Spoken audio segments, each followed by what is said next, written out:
Hello అండి, welcome to శ్రీకన్నా TV. ఈ రోజు ఆవకాయ ఫిష్ ఫ్రై చేసుకుందాం. ఇది చాలా సింపుల్ గా చేసుకోవచ్చు, టేస్ట్ కూడా బాగుంటది. ముందుగా చేపలను తీసుకొని నీట్ గా కడుక్కొని పెట్టుకోవాలి. చేపలు ఫ్రై కాబట్టి ముక్కలు చేయకుండా ఘాట్లు పెట్టాను.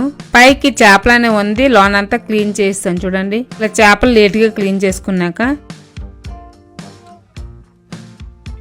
ఇప్పుడు చేపలకు తగ్గ ఆవకాయ వేసుకొని ఆవకాయని చేపలకి బాగా పట్టించుకోవాలి. ఆవకాయలో ఉప్పు, కారం, నూనె బాగానే ఉంటాయి కదా, అందుకే దీంట్లో ఉప్పు కారం వేయనవసరం లేదు. చేపలకి ఆవకాయ పట్టించినప్పుడే మీకు తెలిసిపోద్ది ఆవకాయ ఎంత సరిపోద్ది ఏంటని.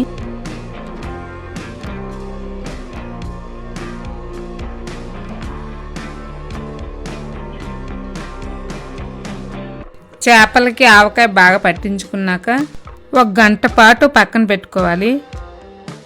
గంట తర్వాత కడాయి స్టవ్ మీద పెట్టుకొని ఆయిల్ పోసుకొని డీప్ ఫ్రై చేసుకోవాలి.